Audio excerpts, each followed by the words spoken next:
ကျေးဇူးတော်ဆုံးကုန်သောနန္ဒနှင့်ပြည့်စုံတော်မူသောရှင်တော်မြတ်ဖရာအားဗနာယောကျိုးလက်ဆုံမို့၍ရှင်ကိုဥခိုက်ပြီးဘုရားသားတော်ကြီးအစစ်ဖြစ်သွားတော်မူသောကျေးဇူးတော်ရှင်အကမဟာပန္နိတမိုးကုတ်ဆရာတော်ဘုရားကြီး၏ကျေးဇူးတော်ဂုဏ်တော်ဉာဏ်တော်တို့ကိုအမြဲထားဝရဥထိတ်မှထားပြီးဆရာတော်ဘုရားကြီးမှာပိဋကတ်သုံးပုံကိုမွေနောက်6ချအနှစ်သားထုတ်ပြီးခန္ဓာဉာဏ်ရောက်သဘောပေါက်ပါစေခြင်းကဖရာအာဘောကြဆုံးမဟောကြားတော်မူတဲ့ဥပန္နိတယအတိုင်းကျေးဇူးရှင်အကမဟာကမ္မထာနာစရိယဆရာတော်ဥဒုမနနိပေ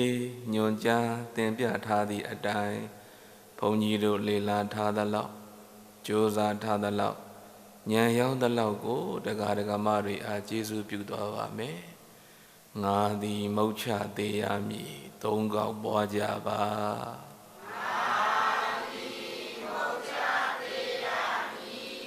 အချိန်ပိုင်းသာလိုတော်သည်အသေးမဥခင်ဉာဏ်ဥမတော်တော်မည်ငါသည်မုတ်ချသေးရမည်အချိန်ပိုင်းသာလိုတော်သည်အသေးမဥခင်ဉာဏ်ဥမတော်တော်မည်ငါ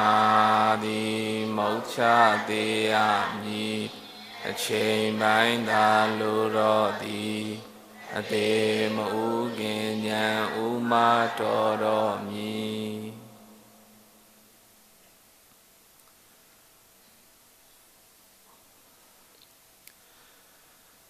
ငါသည်မုတ်ချသေးရမည်ချိန်ပိုင်းသာလိုတော်သည်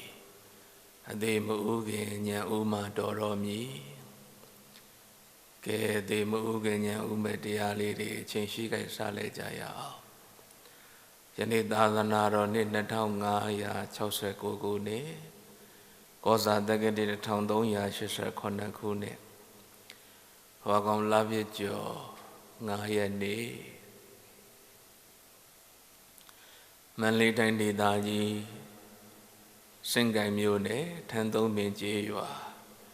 အရိယဝန္တမောဂဝိပဿနာမဂ္ဂင်ဓမ္မရိပ်သာကြီးအတွင်း၌ညပိုင်းဝါတွင်ယောဂီများကိုဟောကြားအပ်သောသစ္စာလေးပါးတရား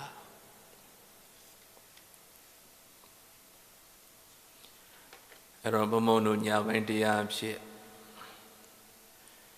ဘာဝနာ40တရားဒေသနာတော်ကိုဟောကြားပေးမှာဖြစ်ပါတယ်ဘာဝနာ40တရားနဲ့ပတ်သက်ပြီးတော့မူလလက်ဟောင်းယောဂီများကတော့နာဘူးကြမှာပါ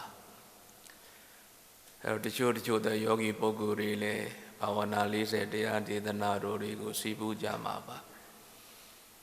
အဲတော့ဘုံဘုံကဘာဝနာ40တရားကိုဟောရတဲ့ရည်ရွယ်ချက်ကတော့ဟောရင်းကာလမှာတရားအထုတ်နေကြတဲ့ယောဂီသူတော်စင်တွေမိမိတို့တရားအထုတ်နေတဲ့ဝိပဿနာဉာဏ်တွေရှင်းတန်စေဖို့ရာအတွက်ဘာဝနာ40တရားကိုဟောကြားပေးခြင်းပဲဖြစ်တယ်ပေါ့တကယ်တော့ဘာဝနာ40တရားဆိုတာဒီတရားသဘောတရားတွေကိုလေးလေးနက်နက်ပိုင်ပိုင်နိုင်နိုင်သိရှိသွားကြမယ်ဆိုရင်အလုံးဉာဏ်တွေတိတိတတ်တာတက်လာပြီးတော့မှမိမိတို့ရဲ့ရင်ထဲမှာရှိနေတဲ့ဒိဋ္ဌိနဲ့ဝိသိကိစ္စကိုပယ်ခွာပယ်စွန့်နိုင်တဲ့အဆင့်တည်းရောက်နိုင်တယ်။ဒါကြောင့်ဘာဝနာ40တရားဟာလေဘုံဘုံတို့သစ္စာလေးပါးတရားထဲမှာမဖြစ်မနေသိရမယ်တရားမျိုးလို့နားလည်ရမယ်နော်။ကျေးဇူးတော်ရှင်လေဒီဆရာတော်ဘုရားကြီးများတို့ရေးသားထားတဲ့ဘာဝနာဒီပဏီကိုအမိပြုပြီးတော့မှဘုန်းကြီးတို့ကဟောကြားပေးမှာဖြစ်ပါတယ်။အဲ့တော့ဘာဝနာ40တရားဆိုတာဘယ်လိုတရားမျိုးလဲအဲ့တော့ဘာဝနာ40တရားကိုပိဋကတ်မှာဘယ်မှာပါတာလဲဆိုရင်ပရိသမီတာမတ်ပါဠိတော်ကြီးထဲမှာမှတ်တမ်းတင်ထားတာရှိပါတယ်အဲ့တော့ဘာဝနာ40တရားကမြတ်စွာဘုရားဟောတဲ့တရားတော့မဟုတ်ဘူးအဲ့တော့မြတ်စွာဘုရားရဲ့တပည့်အကြီးဆုံးဖြစ်တဲ့လက်ရတော်ရဲ့ပညာယာမဧတတဲ့ဘွဲရတော်မူတဲ့တသင်္ချေနဲ့ကဘာရသိမ့်ပါရမီရှင်ဖြစ်တဲ့ရှင်သာရိပုတ္တရာမထေရမြတ်ကြီးဟောကြားထားခဲ့တဲ့တရားဓမ္မဒေသနာတော်ပဲဖြစ်တယ် အဲ့တော့ရှင်သာရိပုတ္တရာမထေရမြတ်ကြီးဆိုတာအင်မတန်မှဉာဏ်ကြီးတယ်နော်အဲ့တော့အင်မတန်ဉာဏ်ကြီးတဲ့ရှင်သာရိပုတ္တရာမထေရမြတ်ကြီးဟောကြားထားခဲ့တဲ့ဘာဝနာ40တရားပဲဒါကိုဘုံဘုံတို့သံဃာယရဏတင်တဲ့မထေရမြတ်တွေကပရိသမ္မိဓမ္မပါဠိတော်ကြီးထဲမှာသံဃာယရဏတင်ပြီးတော့မှမှတ်တမ်းတင်ထားကြတယ်ပေါ့အဲ့တော့ရှင်သာရိပုတ္တရာမထေရမြတ်ကြီးဟောကြားထားခဲ့တဲ့တရားဓမ္မဒေသနာတော်တွေကိုဘုံဘုံတို့လေဒီဆေရောဘုရားကြီးကဘာဝနာဒီပနီဆိုပြီးတော့မှအကျယ်ဝေဖန်ပြီးတော့ရှင်းပြခဲ့တယ်ပေါ့အဲ့တော့ဘာဝနာဒီပနီမှာဆေရောကြီးကဗာပြောတော့အဲ့တော့ဒုက္ခခတ်သိမ်းကင်းခြင်းရဖြစ်တဲ့နိဗ္ဗာန်ကိုရောက်ချင်ကြတဲ့ပုဂ္ဂိုလ်တွေ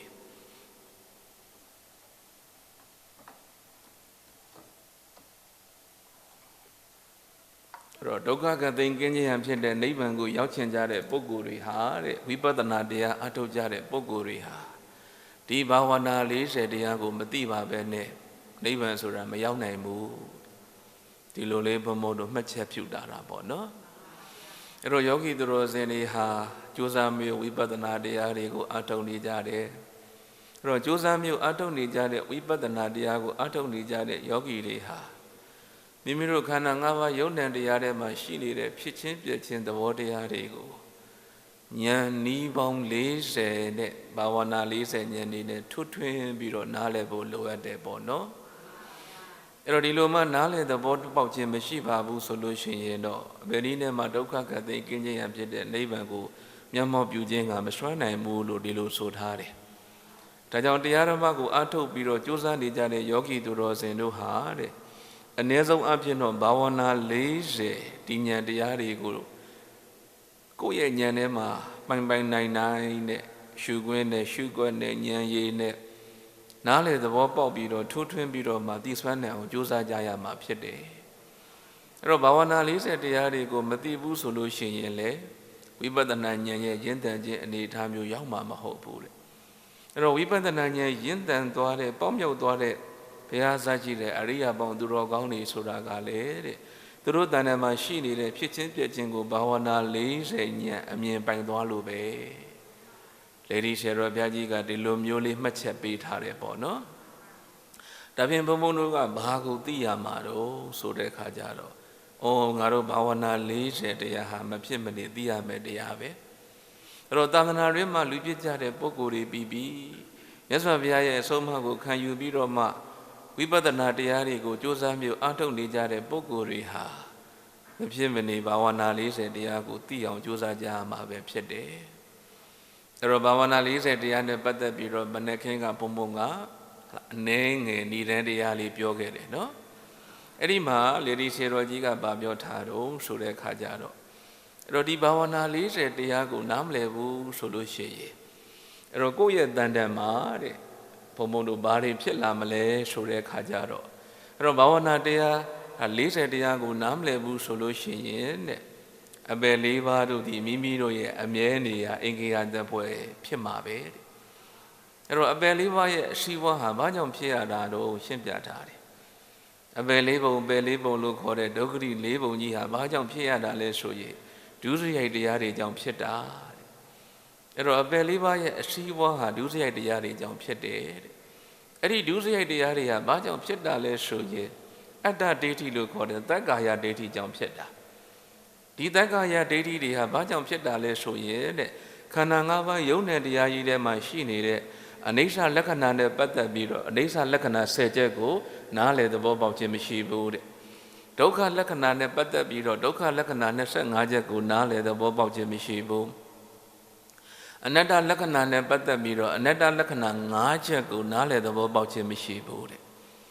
အဲ့တော့လက္ခဏာကြီး3ပါးပေါ်မှာအဝိဇ္ဇာကဖုံးထားတယ်ဟလားဘာကဖုံးထားတော့အဲ့တော့အနိစ္စလက္ခဏာနဲ့ပတ်သက်ပြီးတော့အဝိဇ္ဇာကမသိအောင်ဖုံးထားတယ်အဲ့တော့ဒီခန္ဓာ၅ပါးယုံနဲ့တရားကြီးဟာဖြစ်ပြီးတော့ပျက်စီးတဲ့အနိစ္စသဘောတရားတွေရှိတယ်ဆိုတာကိုမသိအောင်အဝိဇ္ဇာကဖုံးထားတယ်အဲ့တော့အဝိဇ္ဇာကမသိအောင်ဖုံးထားလေဘုန်းကြီးတို့ရဲ့တဏ္ဍာမှာရှိနေတဲ့ဝိပ္ပန္နတာကလှည့်စားလေပဲအဲ့တော့ဝိပ္ပန္နတာကလှည့်စားလိုက်တဲ့အခါကျတော့ငါသူတစ်ပါးယောက်ျားမိန်းမပုဂ္ဂိုလ်တ attva လို့ခန္ဓာ၅ပါးယုံနဲ့တရားကြီးကိုထင်သွားတယ် အဲ့တော့ငါသူတစ်ပါးယောက်ျားမိန်းမပုဂ္ဂိုလ်တ attva မရှိပါပဲနဲ့ငါသူတစ်ပါးယောက်ျားမိန်းမပုဂ္ဂိုလ်တ attva လို့ခန္ဓာ၅ပါးပေါ်မှာဆွဲသွားတယ်အဲ့ဒီခန္ဓာ၅ပါးပေါ်မှာငါသူတစ်ပါးယောက်ျားမိန်းမပုဂ္ဂိုလ်တ attva လို့ဆွဲသွားတာဖြစ်တဲ့အတွက်ကြောင့်မလို့တဲ့မိမိတို့ရဲ့တဏ္ဍာမှာအတ္တဒိဋ္ဌိတွေတက္ကာယဒိဋ္ဌိတွေဖြစ်တယ်ဟလားအတ္တဒိဋ္ဌိတက္ကာယဒိဋ္ဌိတွေဖြစ်လာပြီဆိုရင်ဒိဋ္ဌိရှိတဲ့ပုဂ္ဂိုလ်တွေဟာဒုစရိုက်တရားတွေကျူးလွန်ကြတာပဲလေဆိုကြပါစို့သောတာပန်ဖြစ်သွားတဲ့ပုဂ္ဂိုလ်ဆိုလို့ရှိရင်အပယ်လေးပါးနဲ့အသေးကန်းရှင်ကန်းပြတ်သွားပြီနော်အဲ့တော့သောတာပန်ဆိုတာဘာကြောင့်သောတာပန်လို့ခေါ်တာလဲလို့မေးရင်သူရဲ့တဏ္ဍာမှာဒိဋ္ဌာနုတ္တိယနဲ့ဝိသိကိစ္စအနုတ္တိယကိုသမုဋ္ဌေဒပဟံပယ်သက်လိုက်ပြီသူရဲ့တဏ္ဍာမှာရှိတဲ့မဂ်ကင်၈ပါးနဲ့ဒိဋ္ဌိနဲ့ဝိသိကိစ္စကိုပယ်သက်လိုက်နိုင်တာဖြစ်တဲ့အတွက်ကြောင့်တဲ့သောတာပန်ပုဂ္ဂိုလ်ဟာမှန်ကန်တဲ့အမြင်တစ်ခုကိုလည်းရသွားပြီသူရဲ့တဏ္ဍာမှာဝိသိကိစ္စလို့ခေါ်တဲ့ဒုလောတွေးတော့ယုံမှတန်တရားတွေလည်းမရှိတော့ဘူးတိဏဝိသိကိစ္စပေါ့နော်ဝိသိကိစ္စတွေကနေလွန်မြောက်ပြီးတော့မှမှန်ကန်တဲ့အမြင်တစ်ခုကိုရသွားပြီအဲ့တော့မှန်ကန်တဲ့အမြင်တစ်ခုကိုရသွားတာဖြစ်တဲ့အတွက်ကြောင့်သောတာပန်ပုဂ္ဂိုလ်ဒီတဲ့အပယ်လေးပါးကိုကြားစေတတ်တဲ့ဒုစရိုက်ကံတွေသူ့မှာမရှိတော့ဘူးကျุလွန်ခြင်းလည်းမရှိတော့ဘူးတဲ့နော်ဒါကြောင့်သောတာပန်ပုဂ္ဂိုလ်ဟာအရိယကံနေဟိသီလေဟိလာသမနာကတောငါးပါးသီလမြဲသွားပြီအဲ့တော့ငါးပါးသီလမြဲသွားတာဖြစ်တဲ့အတွက်ကြောင့်သူ့ရဲ့တဏ္ဍာမှာကာယဒုစရိုက်၃ပါးကိုလွန်ကျူးစေရလဲအကြောင်းမရှိတော့ဘူးဝစီဒုစရိုက်၄ပါးကိုလည်းလွန်ကျူးတရားလဲအကြောင်းမရှိတော့ဘူးမနောဒုစရိုက်၃ပါးကိုလည်းလွန်ကျူးစေရလဲအကြောင်းမရှိတော့ဘူးဒါကြောင့်သောတာပန်ပုဂ္ဂိုလ်ဟာသူ့ရဲ့တဏ္ဍာမှာပယ်သင့်ပယ်တိုက်တဲ့အကုသိုလ်ကံတွေပယ်ဆွတ်လိုက်နိုင်ပြီတဲ့အဲ့တော့အကုသိုလ်ကံတွေဒုစရိုက်တရားတွေကိုပယ်ဆွတ်လိုက်တာဖြစ်တဲ့အတွက်ကြောင့်သောတာပန်ပုဂ္ဂိုလ်ဟာအပယ်၄ပါးနဲ့သေကံရှင်ကံပြတ်သွားပြီ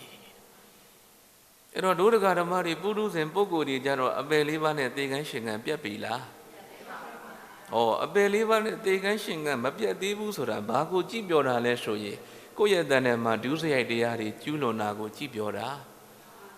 အဲ့တော့ပုထုဇဉ်ပုဂ္ဂိုလ်တွေဟာအခါအားလျော်စွာအကြောင်းမညိညွတ်ရင်ဒုစရိုက်တရားတွေဖြစ်နိုင်တယ်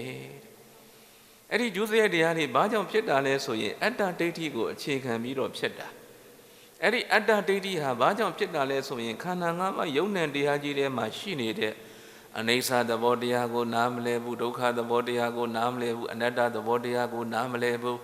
အဲ့ဒီလက္ခဏာကြီး၃ပါးပေါ်မှာအဝိဇ္ဇာကဘာလုပ်ထားတာ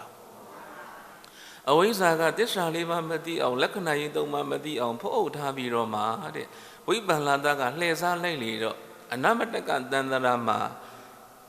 ခိုင်မြဲခြင်းမရှိတဲ့အနိစ္စပြတ်တဲ့ဒီခန္ဓာ၅ပါးယုံ nant တရားကြီးကိုငါပဲသူပဲယောက်ျားပဲမိန်းမပဲပုဂ္ဂိုလ်တ attva ပါပဲဆိုပြီးတော့မှအတ္တဒိဋ္ဌိကြီးနဲ့လေကန်းဆက်ကြက်ကန်းဆက်ဆွဲပြီးတော့ဒုစရိုက်တရားတွေကျူးလွန်ပြီးတော့မှအပယ်၄ပါးတို့သည်မိမိတို့ရဲ့အမြဲနေရာအင်္ဂယတပွဲဖြစ်တယ်အဲ့တော့ဒီလို process လို့ခေါ်တဲ့ဖြစ်ရှင်ကြီးတစ်ခုကြီးတန်တရားကြီးတစ်ခုကြီးလဲနေရတာဘာကြောင့်လဲလေဒီဆရာတော်ကြီးကမေကွန်းလေးမေးလိုက်တဲ့အခါကျတော့ဘာဝနာ40တရားကိုမသိလို့ပါဒီလိုဖြေတယ်နော်မှန်လဲမှန်တာပဲမလား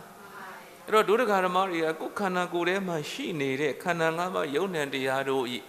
အနိစ္စလက္ခဏာကိုကောင်းကောင်းသိခဲ့မယ်ဆိုလို့ရှိရင်အနိစ္စလက္ခဏာနဲ့ပတ်သက်ပြီးတော့မှအဝိဇ္ဇာပြုတ်သွားတာပဲလေဝိဇ္ဇာဉာဏ်ရလိုက်ပြီအဲ့တော့ဝိဇ္ဇာဉာဏ်ရလိုက်တာနဲ့ပတ်သက်ပြီးတော့မှဝိဇ္ဇာဉာဏ်ရလိုက်ပြီဆိုရင်အနိစ္စလက္ခဏာပေါ်မှာကောင်းကောင်းကြီးမြင်သွားတဲ့ပုဂ္ဂိုလ်ဟာအတ္တဒိဋ္ဌိပြုတ်တာပဲမလားအဲ့တော့အတ္တဒိဋ္ဌိပြုတ်သွားပြီအနိစ္စလက္ခဏာကိုနားလည်သွားပြီဆိုရင်အနတ္တလက္ခဏာကလည်းနားလည်သွားတယ်အနတ္တလက္ခဏာပေါ်မှာဉာဏ်ရောက်သွားတဲ့ပုဂ္ဂိုလ်ဟာအနိစ္စကိုကောင်းကောင်းကြီးမြင်တာဖြစ်တဲ့အတွက်ကြောင့်အကျင့်ဖြစ်ခြင်းရှိတဲ့တရားမှန်သမျှသည်ပြည့်ချင်းမှလမ်းဆုံးတာပဲဖြစ်ပြီးတော့ပျက်စီးတဲ့အနိစ္စတရားတွေပဲဒုက္ခတရားတွေပဲဖြစ်ခြင်းစင်ရဲ့ပြည့်ချင်းစင်ရဲ့နဲ့အမျက်မပြတ်နှိမ့်ဆက်နေတဲ့ဒီတရားတွေပဲလို့သူကောင်းကောင်းကြီးသိသွားတယ်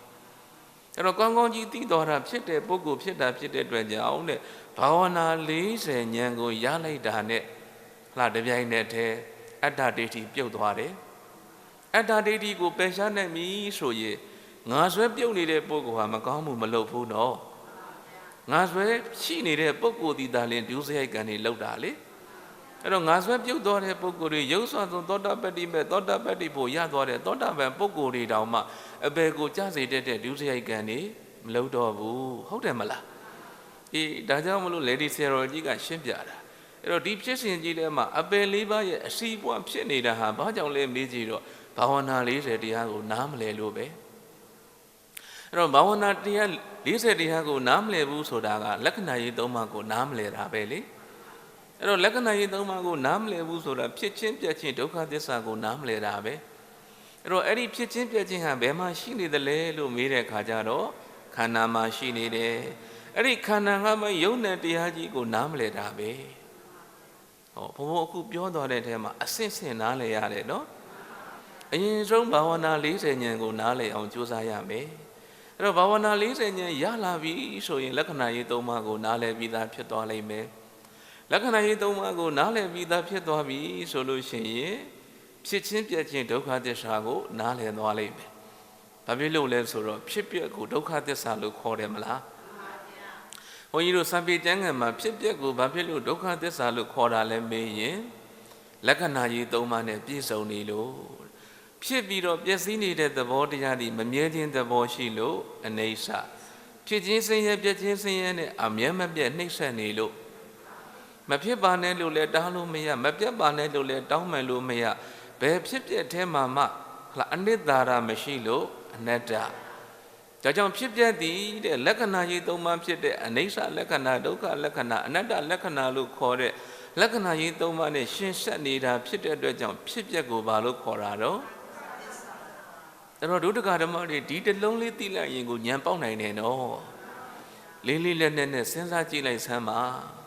ဩငါရထားတဲ့ယုတ်ဓမ္မနန္ဓမ္မလို့ခေါ်တဲ့ခန္ဓာ၅ပါးယုတ်နဲ့တရားကြီးထဲမှာတခြားဘာမှမရှိဘူးလက္ခဏာကြီး၃ပါးပဲရှိတာပဲလေအရိယသစ္စာအမြင်နဲ့ကြည့်လိုက်မယ်ဆိုရင်ဒီလောကကြီးတစ်ခုလုံးဒီလက္ခဏာကြီး၃ပါးပဲမြင်ရမှာပဲဒါကြောင့်အသိဉာဏ်ရှိတဲ့ပုဂ္ဂိုလ်ဟာဘာလေးပဲကြည့်လိုက်အနိစ္စသဘောတရားပဲတွေ့ရတာပဲဘာလေးပဲစဉ်းစားလိုက်ဆင်းရဲတဲ့ဒုက္ခသဘောတရားတွေပဲတွေ့ရတာပဲအသိဉာဏ်နဲ့စဉ်းစားကြည့်လိုက်တဲ့မှာယုတ်နဲ့ခန္ဓာကြီးဖြစ်တဲ့ဒီစัจ java လာကြီးဟာဘာအနိတ္တာရရဲ့လို့ရှိရလားဘာအနိတ္တာရမှမရှိတဲ့အနတ္တသဘောကိုလေကောင်းကောင်းသိရတာပဲလေအဲ့တော့ဒီအမြင်ကိုပိုင်အောင်ကြိုးစားတာကိုဘာဝနာ40ဉာဏ်လို့ခေါ်တယ်နားလေတယ်နော်အဲ့တော့ကိုယ့်ရဲ့တဏ္ဍာမှာဘာဝနာ40ဉာဏ်မရှိဘူးဆိုရင်လက္ခဏာကြီး၃ပါးကိုနားမလည်နိုင်ဘူးလက္ခဏာကြီး၃ပါးကိုနားမလည်ဘူးဆိုရင်ဖြစ်ချင်းပြချင်းဒုက္ခသစ္စာကိုနားမလည်ဘူးဖြစ်ချင်းပြချင်းဒုက္ခသစ္စာကိုနားမလည်ရင်ခန္ဓာ၅ပါးယုတ်တဲ့တရားကိုနားမလည်ဘူးဒီလိုအဆင့်သွားရတာနော်အဲ့တော့တရားအလုံးဟာခန္ဓာ၅ပါးယုတ်တဲ့တရားပေါ်မှာစုနေတာပဲမလားအဲ့ဒီခန္ဓာ၅ပါးယုတ်တဲ့တရားပေါ်စုနေတာဖြစ်တဲ့အတွက်ကြောင့်ဥစ္စာပထမအဲ့ဒီခန္ဓာ၅ပါးယုတ်တဲ့တရားကိုတည်တည်ချာချာပိုင်နိုင်နားလည်အောင်ကြိုးစားရတယ်အဲ့တော့ဘုံဘုံတို့ကခန္ဓာ၅ပါးယုတ်တဲ့တရားကိုနားလည်နိုင်ဖို့ရအတွက်ခန္ဓာပဋိစ္ဆေသမုပ္ပါဒေသနာတော်ကြီးကိုဟောကြားပေးရတာပဲလေအဲ့တော့မြတ်စွာဘုရားဟောကြားထားခဲ့တဲ့ခန္ဓာဖြစ်စဉ်လို့ခေါ်တဲ့ပဋိစ္ဆေသမုပ္ပါသဝိုင်းဒေသနာတော်ကြီးကိုဟောကြားပေးတယ်ဆိုတာခန္ဓာ၅ပါးယုတ်တဲ့တရားကြီးကိုနားလည်စေခြင်းတာအဲ့တော့ဒုဒကဓမ္မတွေဟာဘဝတန်တရားတစ်လျှောက်လုံးမှာခန္ဓာ၅ပါးယုတ်တဲ့တရားကြီးကိုနားလည်တဲ့ဉာဏ်စွမ်းရည်မရှိခဲ့ဘူးတော့ဒါကြောင့်ဘုံဘုံတို့ဘာဝနာ40ဆိုတာဝိပဿနာဉာဏ်ပဲမလားအေးကောင်းပြီနည်းနည်းလေးပြောကြည့်ကြရအောင်အဲ့တော့ဘာဝနာ40ဆိုတာဘာကိုပြောတာတော့တဲ့စဉ်းစားကြည့်ရအောင်အဲ့တော့ဘာဝနာ40ဆိုတာဘုံဘုံတို့လေးလေးနက်နက်စဉ်းစားကြည့်မယ်နော်အဲ့တော့ဘာဝနာ40ရဲ့အဓိပ္ပာယ်ကဘာလဲဆိုလို့ရှိရင်ဘာဝနာ40ဆိုတာခန္ဓာမှာရှိနေတဲ့အနိစ္စလက္ခဏာဒုက္ခလက္ခဏာအနတ္တလက္ခဏာလို့ဆိုတဲ့အဲ့ဒီဖြစ်ချင်းပြက်ချင်းတွေမရှိဘူးလားအဲ့တော့ခန္ဓာကိုယ်ထဲမှာတဲ့လက္ခဏာကြီး၃ပါးကိုခြုံလိုက်မယ်ဆိုရင်ဖြစ်ချင်းပြက်ချင်းဒုက္ခသစ္စာတရားတွေရှိတယ်တဲ့အဲ့ဒီဖြစ်ချင်းပြက်ချင်းဒုက္ခသစ္စာတရားတွေကိုတဲ့အဲ့ဒီဖြစ်ချင်းပြက်ချင်းဒုက္ခသစ္စာတရားတွေဖြစ်တဲ့သဘောတရားတွေကိုဉာဏ်အမြင်40နဲ့ရှုပွားအပ်တဲ့တရားကိုဘာဝနာ40လို့ခေါ်တယ်နားဟုတ်လေရဲ့လားတောင်နားလေအောင်ပြောမယ်ဆိုရင်ဘာဝနာ40ဆိုတာဖြစ်ချင်းပြက်ချင်းကိုဉာဏ်အမြင်ပေါင်း40နဲ့ရှုပွားအပ်တဲ့ဉာဏ်ကိုဘာလို့ခေါ်တာတော့အဲ့တော့ဒီလိုမျိုးအဓိပ္ပာယ်ဖွင့်လိုက်တဲ့ခါကျတော့ဘာဝနာ40ဒီအရှုခံလားအရှုဉာဏ်လားအရှုဉာဏ်ဒီ ဒီလိုပြောရမှာနော်ဘာဝနာ40သည်အရှုခံလားအရှုဉဏ်လားအရှုဉဏ်ဒါပေမဲ့ဘလို့အနေထားမျိုးလဲရှုမှလဲဆိုရင်အနိစ္စလက္ခဏာအနေထားမျိုးနဲ့ဉာဏ်ဖြစ်အောင်ရှုမှာဒုက္ခလက္ခဏာ25ပါးအနေထားနဲ့ဉာဏ်ဖြစ်အောင်ရှုမှာကိုယ့်ရဲ့တဏ္ဍာမှာရှိနေတဲ့အနတ္တလက္ခဏာ5ပါးအနေနဲ့ဉာဏ်မြင်အောင်ရှုမှာနားလည်ပြီနော်အဲ့တော့ကိုယ့်ရဲ့ခန္ဓာကိုယ်ထဲမှာဖြစ်ချင်းပြည့်ချင်းကိုတဲ့ဉာဏ်ပေါင်း40နဲ့ရှုတာကိုဘာဝနာ40လို့ခေါ်တယ်အဲ့တော့စဉ်းစားကြည့်မယ်ဆိုရင်ဒီဉာဏ်ပေါင်း40ဟာခန္ဓာကိုယ်ထဲမှာမြင်အောင်ရှုရမှာလေအနေစာလက္ခဏာနဲ့ပတ်သက်ပြီးတော့10ချက်မရှိဘူးလားအနေစာလက္ခဏာနဲ့ပတ်သက်ပြီးတော့10ချက်အဲ့ဒီ10ချက်ပေါ်မှာသူ့တစ်ချက်နဲ့သူခန္ဓာ၅ပါးယုံနဲ့တရားတွေကိုပိုင်ပိုင်နိုင်နိုင်ကြာကြာနာနာဂါဂနာနာနှလုံးသွင်းပြီးတော့ရှုပွားတဲ့ဉာဏ်ကိုဘာဝနာ40လို့ခေါ်တယ်အေးဒါကြောင့်ဘုန်းဘုန်းတို့တွေဟာဘာဝနာ40ဆောင်ပုံလေးတော့ရအောင်ကြက်ထားရမှာနော်အဲ့တော့နောက်နေ့ကျတော့တရားနာတဲ့ပုဂ္ဂိုလ်တွေကိုမက်ဆင်မှာစာရွက်လေးဝေပါအောင်နော်အဲ့တော့ဒီနေ့တော့ဘုန်းဘုန်းတို့ထားလိုက်တော့ပေါ့အကြောင်းကြီးလို့မနေ့ပြန်ဟောတဲ့ခြားတော့ဘာဝနာ40လေးကိုတလဲဆယ်ပြီးတော့မှဟောကြရအောင်အဲ့တော့ဒီနေ့တော့ဘုန်းဘုန်းကနေတဲ့စပြောနေပြီပေါ့နော်အဲ့တော့ဒီဖြစ်စဉ်လေးတစ်ခုကိုလေးလာလိုက်ခြင်းအဖြစ်လေဒီဆရာတော်ဘုရားကြီးရေးသားထားတဲ့တဲမှာဘာဝနာ40ဖြစ်တဲ့ဝိပဿနာအနုပဿနာဉာဏ်ဒီဘလောက်အရေးပါတယ်လဲဆိုတာသိနိုင်တယ်အပေလေးပုံလို့ခေါ်တဲ့တန်တရားကြီးအစီးပွားကြီးဖြစ်နေတာဟာဘာဝနာ40နားမလဲလို့လေအဲ့တော့ဘာဝနာ40လို့ခေါ်တဲ့ရှုပွားအပ်တဲ့ဝိဇ္ဇာဉာဏ်နော်ဒါကြောင့်ဘာဝနာ40ဆိုတာဘာဉာဏ်နော်ဝိဇ္ဇာဉာဏ်တတ်ပဲခန္ဓာကိုယ်ပေါ်ဖြစ်ချင်းပြည့်ချင်းကိုဤပေါင်း40နဲ့မြင်တဲ့အမြင်တွေကိုဒီခန္ဓာကိုယ်ကြီးထဲမှာဖြစ်ချင်းပြည့်ချင်းနဲ့ပတ်သက်ပြီးတော့ဤပေါင်း40နဲ့မြင်တဲ့ဝိဇ္ဇာဉာဏ်တတ်ကြီးပဲအဲ့ဒီဝိဇ္ဇာဉာဏ်40ကြီးကိုတဲ့ခန္ဓာထဲမှာရှိနေတဲ့ဖြစ်ချင်းပြည့်ချင်းပေါ်မှာအနေဆာအနေနဲ့လည်းရှုလို့ရတယ်အတုဝအနေနဲ့လည်းရှုလို့ရတယ်အတာရအနေနဲ့လည်းရှုလို့ရတယ်အဲ့တော့ခါတိုင်းဘုံဘုံကဘာဝနာ40တရားဟောရင်တော့အာရိနဝကိုဇောင်းပေးပြီးဟောလေးရှိတယ်နော်ဒီတခါဟောတာတော့လက်တွေ့အနေနဲ့ဟောမှာအနေဆာမြဲခြင်းသဘောမရှိဘူးအဲ့တော့ဒီမြဲခြင်းသဘောမရှိဘူးလို့ခေါ်တဲ့အနေဆာလက္ခဏာဉာဏ်လေးကိုယုံ nant ခန္ဓာကိုယ်ထဲမှာဘယ်လိုရှုသလဲဆိုတာကိုအဓိကရှင်းပေးမှာအတုဝဒီခန္ဓာကိုယ်ကြီးဟာခိုင်မြဲခြင်းမရှိဘူးခိုင်မြဲခြင်းမရှိတဲ့အနေအထားလေးကိုဝိပဿနာဉာဏ်ဝိဇ္ဇာဉာဏ်နဲ့ဘယ်လိုရှုမှလဲဆိုတာအဓိကထားရှင်းပြမှာနော်ကောင်းပြီဒါဖြင့်ဘာဝနာ40ရဲ့အဓိပ္ပာယ်တော့နားလည်သွားပြီနော်ဘာဝနာ40ဆိုတာဘာတော့ခန္ဓာမှာရှိနေတဲ့ဖြစ်ချင်းပြည့်ချင်းကိုဉာဏ်ပေါင်း40နဲ့ရှုတာကိုဘာလို့ခေါ်တော့ဘာဝနာ40ပြန်ပြောပါဦးဘာဝနာ40ဆိုတာခန္ဓာမှာရှိနေတဲ့ဖြစ်ချင်းပြည့်ချင်းကိုဉာဏ်ပေါင်း40နဲ့ရှုတာဘာဝနာ40လို့ခေါ်တယ်ဆိုကြပါစို့ကိုအာတန်ရပေါ့ဒီ40လုံးကနေပြီးဒုတိယဓမ္မတွေအာတန်နဲ့ရှုတော့ကနေတစ်မျိုးနဲ့ဖြစ်ချင်းပြည့်ချင်းကိုစိုင်းပုံလေးဆွဲပြီးတော့နှလုံးသွင်းလေးရှုလိုက်မယ်ဆိုရင်ဉာဏ်ဖြစ်ပြီအနေဆာလို့အာတန်တဲ့ပုဂ္ဂိုလ်ကအနေဆာရှုတော့ကနေမမြဲခြင်းရှုတော့ကရှုပေါ့အရူပအာတန်တဲ့ပုဂ္ဂိုလ်ကမခိုင်မာတဲ့ရှုတော့ကရှုပေါ့အာတာရအာတန်တဲ့ပုဂ္ဂိုလ်ကဘာအနိတ္တာရမှမရှိဘူးလို့ရှုတော့ကရှုပေါ့ဆက်လာရွေရှားတတ်တဲ့အနေထားလေးတွေလည်းရှုလို့မရဘူးလားဘုံဘုံတို့တရားတော်မှာထိုင်တဲ့အခါမှာသိထင်ရှားတယ်နော်ရွေရှားတယ်ဆိုတာဘာပြောတာလဲဒီယုံနဲ့ခန္ဓာကိုယ်ကြီးဟာတည်ငြိမ်မှုမရှိဘူးဘုံဘုံတို့ထုံချင်းကြိုက်ခဲနေတာလေးပဲကြည့်လေအဲ့ဒီထုံချင်းကြိုက်ခဲနေတာလေးကိုညံလေးနဲ့စောင့်ကြည့်လိုက်ပဲဆိုရင်ဘာဖြစ်နေတော့ရွေရှားနေတယ်ဟုတ်တယ်မလားထုံတာလေးကတဖြည်းဖြည်းနဲ့ပိုးပြီးတော့ထုံမလာဘူးလားအဲ့တော့ပိုးပြီးထုံလာတယ်ဆိုရင်ရောတဲ့အနေထားလေးတွေတိုးတဲ့အနေထားလေးတွေရောတဲ့အနေထားလေးတွေတိုးလာတဲ့အနေထားလေးတွေညံနဲ့စိုက်ကြည့်နေမယ်ဆိုရင်ဒီအနေထားလေးတွေကိုမြင်နိုင်တယ်လေအဲ့တော့ဒီအနေထားလေးတွေဟာဘာလဲလို့မေးရင်အာကာသဓာတ်လို့ခေါ်တယ်ပါတယ်တော့ဒါကြောင့်ဝိပဿနာရှုတဲ့နေရာမှာဘုံဘုံတို့၃မျိုးရှုလို့ရတယ်ဖြစ်ချင်းလို့ခေါ်တဲ့ဇာတိဓာတ်ကိုလည်းရှုလို့ရတယ်ဇာတိဓမ္မကိုလည်းရှုလို့ရတယ်မရဏလို့ခေါ်တဲ့ပြည့်ချင်းတရားကိုလည်းရှုလို့ရတယ်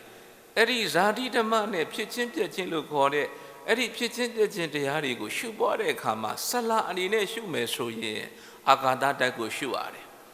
အာကာသဓာတ်ဆိုတာဘာဖြစ်တော့ ရွေရှားသွားတာအဲ့တော့ရုပ်ရှင်တွေဟာစိတ်အရှင်တွေဟာရှေ့အမူအရာနဲ့နောက်အမူအရာပြောင်းလဲသွားတယ်အဲ့တော့ရှေ့အမူအရာနဲ့နောက်အမူအရာပြောင်းလဲသွားပြီဆိုလို့ရှိရင်ဘုန်းဘုန်းတို့ရှေ့အမူအရာဟာရှိသေးလားအဲ့တော့ရှေ့အမူအရာမရှိတော့တဲ့ချုပ်ပြတ်သွားလို့သာလေနောက်အမူအရာပေါ်တာလေနောက်အမူအရာအစားထိုးလာတယ်အဲ့တော့ယုံနဲ့ခန္ဓာကိုယ်ကြီးထဲမှာအစားထိုးလာလိုက်ပျက်စီးသွားလိုက်အစားထိုးလာလိုက်ပျက်စီးသွားလိုက်ဟုတ်တယ်မလားအဲ့တော့ဉာဏ်နဲ့ကြည့်လိုက်တယ်မှာဖြစ်ဆိုပြီးတော့လှုပ်ရှားပြီးတော့မှကိုယ့်ရဲ့ဉာဏ်လေးထဲမှာအစားထိုးပျက်စီးခြင်းလို့ခေါ်တဲ့ဆလာသဘောတရားလေးတွေလည်းရှုလို့မရဘူးလားအေးအဲ့ဒါဘာဝနာ40ပဲအဲ့တော့ကိုယ်ဉာဏ်ထဲမှာအနိစ္စလက္ခဏာ10ချက်ကိုကြိုက်တဲ့တစ်ချက်ဆွဲရှု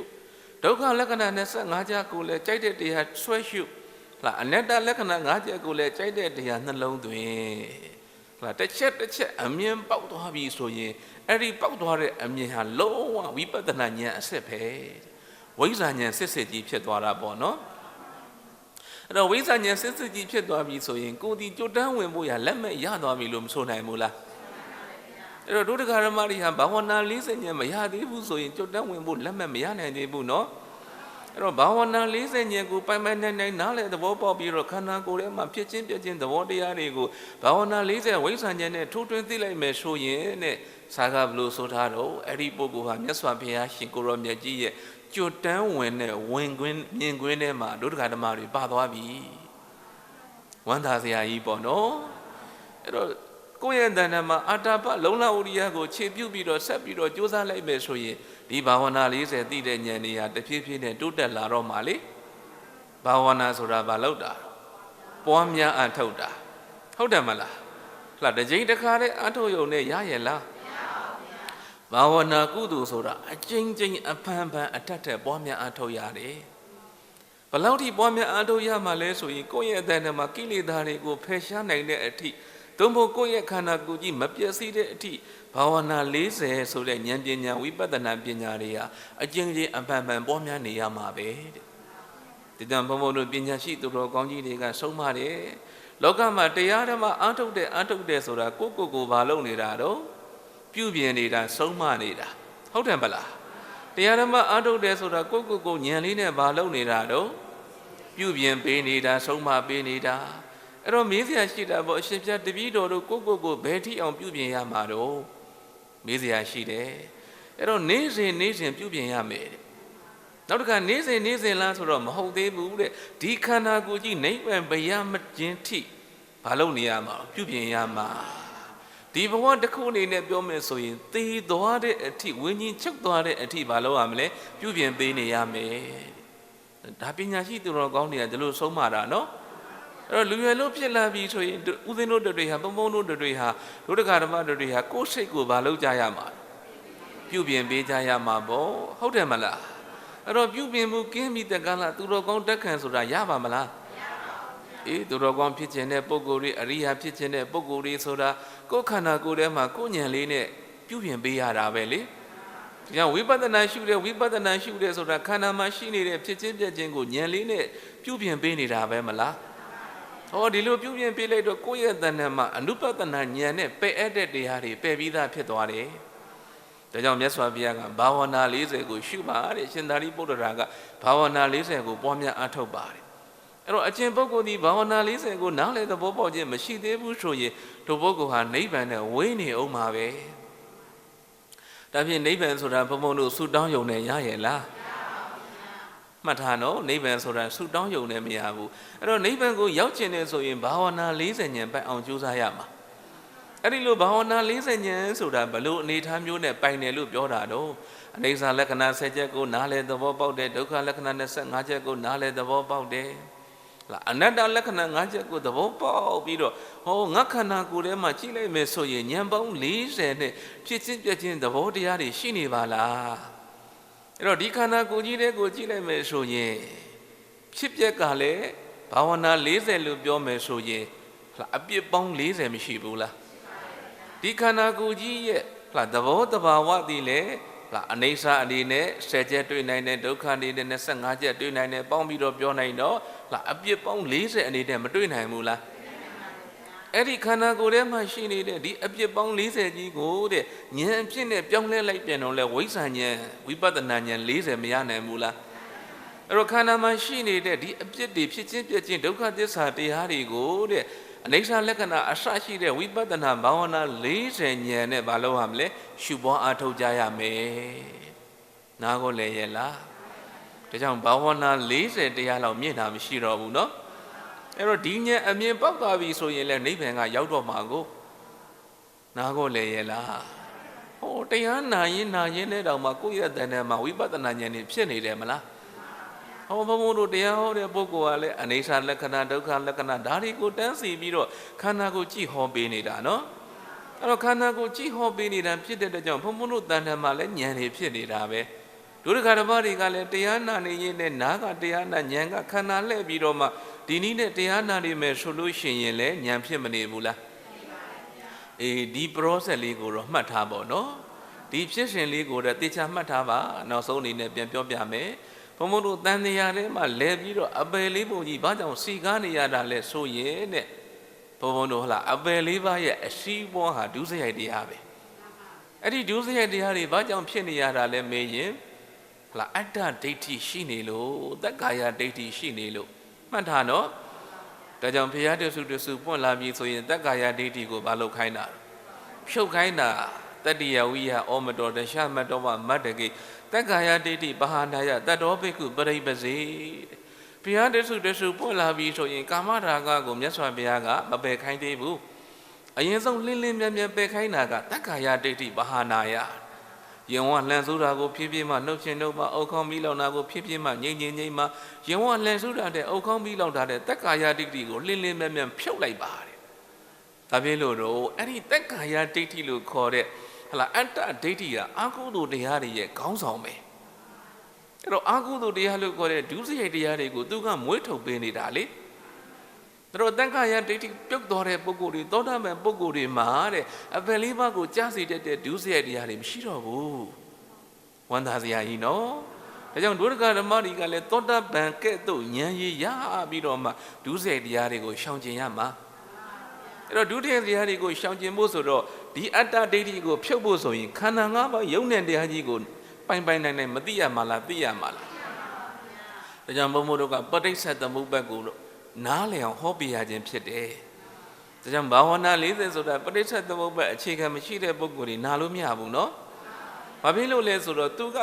ဘုံဘုံတို့ခန္ဓာ၅ပါးယုံနဲ့တရားရဲ့ဖြစ်ချင်းပြက်ချင်းကိုဟောရမှာကိုခန္ဓာ၅ပါးယုံနဲ့တရားထဲမှာရှိနေတဲ့ဖြစ်ချင်းပြက်ချင်းကိုဤပေါင်း40နဲ့ဉာဏ်နဲ့တန်ဆာဆင်ပြီးတော့ဟောရမှာဝိဇ္ဇာဉာဏ်တက်ဖြစ်တဲ့အတွက်ကြောင့်အကျင့်ပုဂ္ဂိုလ်ကခန္ဓာ၅ပါးပဋိစ္စသမုပ္ပါဒ်ဖြစ်စဉ်ကြီးကိုနားမလည်ဘူးဆိုရင်ဘုံဘုံတို့နာမရူပပရိစ္ဆေဒဉာဏ်ကိုလည်းမသိဘူးမျက်စိပရိက္ခဉာဏ်ကိုလည်းမသိဘူးအဲ့တော့နာမရူပပရိစ္ဆေဒဉာဏ်ကိုမသိဘူးဆိုရင်ဒိဋ္ဌိဝိသုဒ္ဓိမဖြစ်တော့ဘူးလေဟုတ်တယ်မလားကိုယ်ခန္ဓာကိုယ်ကြီးဟာငါသူတော်ယောက်ျားမိန်းမပုဂ္ဂိုလ်တ attva မရှိဘူးနာယုတ်ပဲရှိတယ်လို့ပိုင်နိုင်မသိသမျှကာလပတ်လုံးဟလာအတ္တဒိဋ္ဌိတွေလာနေမှာပဲအတ္တဒိဋ္ဌိရှိနေသမျှကာလုံးဒုစရိုက်တရားတွေတိုးပွားနေအောင်မှာပဲအဲ့ဒီဒုစရိုက်တရားတွေကိုမပယ်နိုင်သမျှကာလပတ်လုံးအပယ်လေးပုံကြီးပါဖြစ်နေမှာတော့ခြေကားနေအောင်မှာပဲနားကိုလည်းရဲ့လားအခုဘုံဘုံကဘာဝနာ40ဟောပြီးတယ်ဆိုတာဒုရကဓမ္မတွေကခန္ဓာပရိစ္ဆေသမုပ္ပါဒ်ကြီးကိုနားလည်ပြီးသားဖြစ်နေလို့ဒါကြောင့်ဘုံဘုံတို့တရားဓမ္မရှုပွားတဲ့အခါသူ့အစဉ်နဲ့သူသွားရတာနော်ခန္ဓာပရိစ္ဆေသမုပ္ပါဒ်တရားဟာဒိဋ္ဌိပြုတ်စေတယ်မလားကိုဖြစ်စဉ်လို့အမည်ရတဲ့ခန္ဓာပရိစ္ဆေသမုပ္ပါဒ်တရားကြီးကိုနားလည်လိုက်ပြီဆိုရင်နာမရူပပရိစ္ဆေဒဉာဏ်ရဲ့ပစ္စယပရိက္ခဉာဏ်ရဲ့ရပြီအဲ့တော့နာမရူပပရိစ္ဆေဒဉာဏ်ရတော့ဒိဋ္ဌိဝိသုဒ္ဓိဖြစ်တယ်ပစ္စယပရိက္ခဉာဏ်ရတော့ကင်္ခာဝိရဏဝိသုဒ္ဓိဖြစ်တယ်အဲ့တော့ဉာဏ်အပြင်နဲ့ဉာဏ်ဝိသုဒ္ဓိအပြင်2မျိုးဒီအင်္ဂါ၄ချက်နဲ့ပြည့်စုံပြီးတော့မှဉာဏ်အမြင့်စင်ကြယ်တဲ့သုလံသောတာပန်ဖြစ်ပြီးတော့မှဟောဒီလိုလာတာနော်သုလံသောတာပန်ဖြစ်ပြီးတော့မှဘာဝနာ40ဉာဏ်နဲ့တွင်ကြီးအားထုတ်ရမှာအဲ့တော့ခန္ဓာ၅ပါးယုံနဲ့တရားကိုနားမလည်ပါဘဲနဲ့အဲ့ဒီခန္ဓာ၅ပါးယုံနဲ့တရားထဲမှာရှိနေတဲ့အနိစ္စသဘောတရားကိုနားမလည်နိုင်ဘူးဒုက္ခသဘောတရားကိုနားမလည်နိုင်ဘူးအနတ္တသဘောတရားကိုနားမလည်နိုင်ဘူးကြိုက်တဲ့လောက်ရှုနားလည်နိုင်မှာမလားအေးဘုံဘုံတို့ရှင်ဆန္ဒကြီးဖြစ်တယ်လို့ဖြစ်နေမှာပေါ့ဟုတ်တယ်မလားအဲ့တော့ရှင်ဆန္ဒကြီးဟာတဲ့အကြောင်းနဲ့အကျိုးနဲ့ဆက်ပြီးတော့ဖြစ်နေတဲ့ခန္ဓာ၅ပါးကိုသူကောင်းကောင်းနားမလည်ဘူးလေ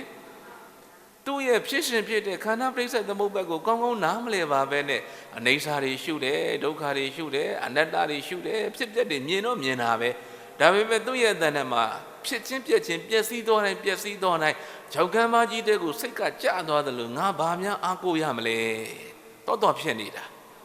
သူ့စိတ်ကနော်ငါဘာများသွားပြီးတော့အားကိုးရမလဲလို့ဘာကြောင့်ဖြစ်နေတာလဲဆိုရင်တဲ့သူဒီတဲ့ခန္ဓာ၅ပါးယုံတဲ့တရားကြီးကိုငါတို့ကယောက်ျားမိန်းမပုဂ္ဂိုလ်တ attva လို့ထင်နေတယ်နားကောနေရဲ့လားအဲ့တော့ဒီအထင်ကိုအရင်ဆုံးဖြုတ်ရမှာလေအေးဒါကြောင့်ဘုံဘုံတို့ဝိပဿနာဉာဏ်နဲ့လားအနုပဿနာဉာဏ်လို့ခေါ်တာဝိပဿနာဉာဏ်နဲ့ပယ်စွန့်ရမယ်တရားတွေရှိသေးတယ်တဲ့အဲ့ဒီပယ်စွန့်ရမယ်တရားတွေကဘယ်မှာကပ်နေတာလဲမေးရင်ခန္ဓာမှာကပ်နေတာအဲ့ဒီခန္ဓာမှာပယ်စွန့်တဲ့တရားတွေဟာမာလီလဲဆိုရင်တဲ့ကျေးဇူးတော်ရှင်လေစုဆရာတော်ဘုရားကြီးကရှင်းပြထားတယ်တဏှာမာနဒိဋ္ဌိဟုတ်ပြီနော်အဲ့တော့ပပင်းစလို့ခေါ်တဲ့တန်ត្រာလဲစိတ်တက်တဲ့တဏှာမာနဒိဋ္ဌိတရားတွေကိုဝိပဿနာဉာဏ်ဘာဝနာ40ဉာဏ်နဲ့ဘာလို့ရမှာပယ်စွန့်ရမှာနားကိုလေရဲ့လားအဲ့တော့ခန္ဓာ၅ပါးယုံနေအကြောင်းကိုတော့သိပြီးရင်ဘုံဘုံတို့ကပယ်ရအောင်ပါလေဘာကိုပယ်ရမှာလဲဆိုရင်ဒီခန္ဓာ၅ပါးယုံတဲ့တရားကြီးကိုဆွဲလန်းနေတဲ့တဏှာထောင်လွှားနေတဲ့မာနဟုတ်အမြင်မှားနေတဲ့ဒိဋ္ဌိတဏှာမာနဒိဋ္ဌိဒီတရားတွေကိုအနုပဿနာဉာဏ်နဲ့သို့မဟုတ်ဝိပဿနာဉာဏ်နဲ့ဘာလို့ရမှာပယ်စွန့်ရမှာနားကိုလေရဲ့လားဒါကြောင့်ဘာဝနာ40ဉာဏ်ရသွားပြီဆိုရင်ဒီခန္ဓာကိုယ်ကြီးကိုဆွဲပါအောင်မလားတဏှာနဲ့လူချင်းစရာအကြောင်းမရှိတော့ဘူးလေခန္ဓာကိုယ်ကြီးထဲမှာမမြဲတဲ့သဘောတရားအနိစ္စသဘောတရားတွေကိုဖြိုင်မြင်နေတဲ့ပုဂ္ဂိုလ်တွေဟာဒီခန္ဓာကိုယ်ကြီးကိုငါပဲသူပဲယောက်ျားပဲမိန်းမပဲပုဂ္ဂိုလ်တ attva ပါပဲလို့မဆွဲတော့ဘူးဒိဋ္ဌိနဲ့လည်းမဆွဲတော့ဘူးတဏှာနဲ့လည်းမဆွဲတော့ဘူးအနိစ္စကိုမြင်သွားတာဖြစ်တဲ့အတွက်ကြောင့်မာနကလည်းမထောင်တော့ဘူးနားကောလေရဲ့လားဒါကြောင့်နေ့စဉ်ဘဝမှာအနိစ္စလက္ခဏာဉာဏ်လောက်အရေးကြီးတာရှိပါမလားရှိပါဗျာနေ့စဉ်ဘဝမှာအနိစ္စလက္ခဏာဉာဏ်ကိုနားမလည်ဘူးဆိုရင်ဒုက္ခဓမ္မတွေကဒီခန္ဓာ၅ပါးကြီးကိုငါပဲသူပဲယောက်ျားပဲမိန်းမပဲပုဂ္ဂိုလ်တ attva ပါပဲဆိုပြီးတော့အတ္တဒိဋ္ဌိကြီးနဲ့ဘာလို့အောင်မှာလဲအတ္တဒိဋ္ဌိကြီးနဲ့ငါဆွဲအောင်မှာနော်အဲ့တော့တန်တရားတစ်လျှောက်လုံးမှလည်းဒုက္ခဓမ္မတွေဘာဆွဲခဲ့တာအဲ့ဒီတန်တရားတစ်လျှောက်လုံးမှလည်းဒီခန္ဓာ၅ပါးယုံတဲ့တရားကြီးကိုတဲ့ငါဆွဲခဲ့တယ်အဲ့ဒီငါဆွဲခဲ့တယ်ဆိုတာဘာကိုမမြင်လို့တော့တဲ့ဘုန်းဘုန်းတို့လေဒီဆရာတော်ကြီးကရှင်းပြပြီနော်အဲ့တော့ခန္ဓာ၅ပါးယုံတဲ့တရားကြီးကိုငါပဲသူပဲယောက်ျားပဲမိန်းမပဲပုဂ္ဂိုလ်တ attva ပါပဲဆိုပြီးတော့မှတက္ကာယဒိဋ္ဌိနဲ့လိတ်ကန်းဆက်ကြံကန်းဆက်ဆွဲခဲ့တာဟာတဲ့ကိုယ့်ရဲ့တဏ္ဍာမှာဖြစ်ချင်းတရားကိုလည်းနားမလည်ခဲ့ဘူးတဲ့ကိုယ့်ရဲ့တဏ္ဍာမှာပြည့်ချင်းတရားကိုလည်းနားမလည်ခဲ့ဘူးတဲ့အဲ့ဒီဖြစ်ချင်းပြည့်ချင်းလို့ခေါ်တဲ့လက္ခဏာကြီး၃ပါးကိုနားမလည်တာဖြစ်တဲ့အတွက်ကြောင့်တဲ့ဖြစ်ချင်းပြည့်ချင်းဒုက္ခသစ္စာတရားကိုနားမလည်တာဖြစ်တဲ့အတွက်ကြောင့်အဲ့ဒီခန္ဓာ၅ပါးယုံတဲ့တရားကြီးကိုငါပဲသူပဲယောက်ျားပဲမိန်းမပဲပုဂ္ဂိုလ်တ attva ပဲလို့ဆွဲနေတာဒီနည်းတိုင်းတန်တရားလဲနေတာနော်စာကဘလို့ဥပမာပြီးတယ်လဲဆိုရင်ဘုံဘုံတို့ရထားတဲ့ခန္ဓာ၅ပါးယုံတဲ့တရားကြီးဒီခိုင်မြဲရဲ့လားဘာနဲ့တူတယ်လဲဆိုရင်ငပြောပေါင်နဲ့တူတယ်လှတန်တရားကြီးကဘာနဲ့တူတယ်လဲဆိုရင်မဟာသမုဒ္ဒရာကြီးနဲ့တူတယ်အဲ့တော့လှတန်တရားကြီးကမဟာသမုဒ္ဒရာကြီးနဲ့တူတယ်အဲ့တော့မဟာသမုဒ္ဒရာကြီးထဲမှာတူတဲ့ဒီတန်တရားကြီးထဲမှာတဲ့ခိုင်မြဲခြင်းမရှိတဲ့ငပြောပေါင်ကုန်နဲ့အလားတန်တူတဲ့ခန္ဓာ၅ပါးယုံနံတရားအဲ့ဒီခန္ဓာ၅ပါးယုံနံတရားကိုတဲ့အနိစ္စလက္ခဏာအလေးနဲ့နားမလဲဘူးဒုက္ခလက္ခဏာအနေနဲ့နားမလဲဘူးအနတ္တလက္ခဏာအနေနဲ့နားမလဲပါပဲနဲ့ဝိပ္ပန္နတကဖုံးထားပြီးတော့ငါပဲသူပဲယောက်ျားပဲမိန်းမပဲပုဂ္ဂိုလ်တ attva ပါပဲဆိုပြီးတော့မှခန္ဓာ၅ပါးယုံနံတရားကြီးမခိုင်မမြဲတဲ့ငပြောပေါင်နဲ့တူတဲ့ခန္ဓာ၅ပါးယုံနံတရားကြီးကိုငါဆွဲသူဆွဲခဲ့တာနော်အဲ့ဒီလိုငါဆွဲသူဆွဲခဲ့တာဖြစ်တဲ့အတွက်ကြောင့်အနိစ္စပြီးသိတဲ့ခါကျတော့အတ္တဒိဋ္ဌိကအကြီးကျယ်တုံလှုပ်ပြီးတော့ပျက်စီးခြင်းပေးတဲ့တွေ့တဲ့ခါကျတော့ငါမှဖြစ်ရလေခြင်းလို့တန်တရားလဲခဲ့တာငါကောလေရဲ့လားအဲ့တော့ဒုက္ခဓမ္မတွေကိုစဉ်းစားကြည့်စမ်းကိုစဉ်းစားကြည့်လိုက်မယ်ဆိုရင်ဒီခန္ဓာ၅ပါးယုံတဲ့တရားကြီးပေါ်မှာဆွဲနေတဲ့တက္ကာယဒိဋ္ဌိရှိတယ်နော်အဲ့ဒီတက္ကာယဒိဋ္ဌိရှိတာဖြစ်တဲ့အတွက်ကြောင့်မလို့ချင်းလေးကရင်လဲကြိုက်ရလားရင်နားရင်လည်းကြိုက်ရဲ့လားဘာဖြစ်လို့လဲဆိုတော့ခန္ဓာ၅ပါးယုံ nant တရားကိုငါဆွဲထားတာကို အဲ့တော့ဝိပဿနာဉာဏ်ဘာဝနာ40ဉာဏ်နဲ့တည်တည်ချာချာနားလည်သဘောပေါက်လိုက်တော့ဩခန္ဓာ၅ပါးယုတ်တဲ့တရားကြီးဆိုတာငါပြောပေါင်းတဲ့တူတယ်ဘာအနိတ္တရမှမရှိဘူးခိုင်မြဲခြင်းရှိရဲ့လားဘာအနိတ္တရမှမရှိဘူးလို့နားလည်သဘောပေါက်ပြီးတော့ခန္ဓာ၅ပါးယုတ်တဲ့တရားကြီးရဲ့ဖြစ်ချင်းပြည့်ချင်းကိုမြင်မှသာလျင်တဲ့ဒီဉာဏ်ရမှသာလျင်ဒုက္ခဓမ္မတွေသက်ကာယဒိဋ္ဌိပြုတ်တယ်အဲ့တော့ဒီဉာဏ်မရဘူးဆိုရင်နေ့စဉ်ဘဝမှာနှိမ့်ဆက်နေတာတွေကလည်းအများကြီးအဲ့တော့ဘုံဘုံတို့တွေဟာဖြစ်ချင်းဓမ္မပြည့်ချင်းဓမ္မလို့ခေါ်တဲ့ဇာတိဓမ္မနဲ့မရဏဓမ္မကိုနားမလည်ဘူးဆိုရင်ခန္ဓာ၅ပါးယုတ်တဲ့တရားကြီးကိုငါးသူတော်ယောက်ျားမိန်းမပုဂ္ဂိုလ်တ attva လို့ဆွဲတော့မှာနော်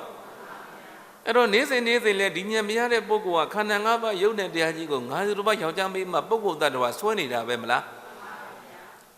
အဲ့တော့ပရိစ္ဆေသမုပ္ပါဉာဏ်နဲ့တကယ်တည်းဉာဏ်ထဲမှာစစ်စစ်ကြည့်လိုက်တဲ့အခါကျတော့ငါးသူတော်ယောက်ျားမိန်းမပုဂ္ဂိုလ်တ attva ရှိရဲ့လား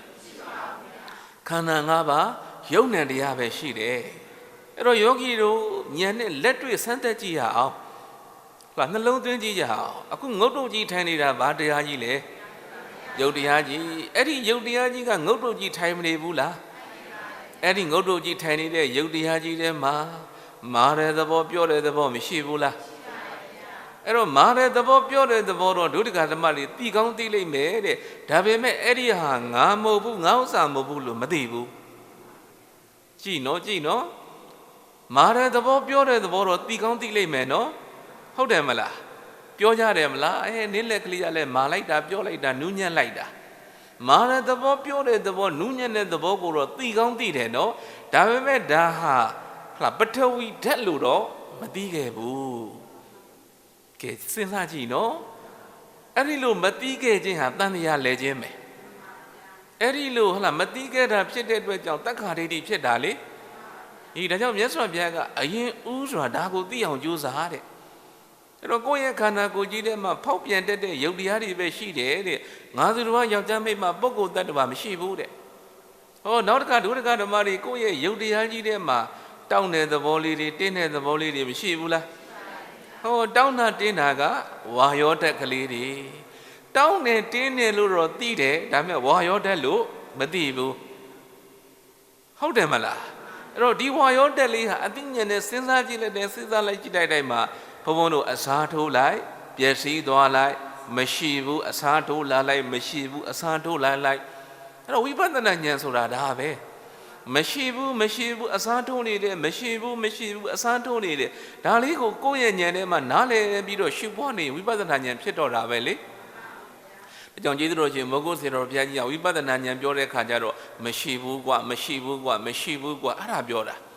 မရှိဘူးဆိုတာဉာဏ်နဲ့စစ်စစ်လိုက်မယ်ဆိုရင်တောင်းတဲ့သဘောလေးဉာဏ်နဲ့ကြည့်လိုက်ရှိသေးလား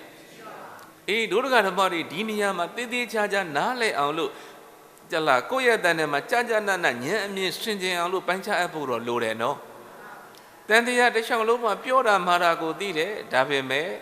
ပထဝီဓာတ်လို့မသိခဲ့ဘူးယူစည်းတဲ့အနေထားတော့သိတယ်ဒါပေမဲ့အာဘောဓာတ်လို့တော့မသိခဲ့ဘူးတောင်တင်းတဲ့အနေထားတော့သိခဲ့တယ်ဒါပေမဲ့ဝါယောဓာတ်လို့မသိခဲ့ဘူးပူတာအေးတာတော့သိတယ်ဒါပေမဲ့တေဇောဓာတ်လို့မသိခဲ့ဘူးအဲ့တော့နေ့စဉ်ဒုဒကဓမ္မတွေဒီဓာတ်ကြီးလေးပါးနဲ့ထိတွေ့နေတယ်မလား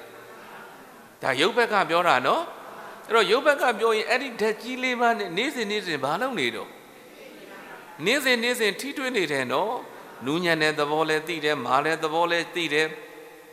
တောင်းတင်းတဲ့သဘောလည်းသိတယ်ယူစည်းတဲ့သဘောလည်းသိတယ်ငါချွေးတွေထွက်လာပြီဟုတ်တယ်မလားချွေးတဲ့ဆိုတာဘာတတ်တော့အာဘောတက်ဒါပေမဲ့အာဘောတက်ပေါက်ပြန်ပျက်စီးသွားတယ်လို့နှလုံးမသွင်းမိဘူး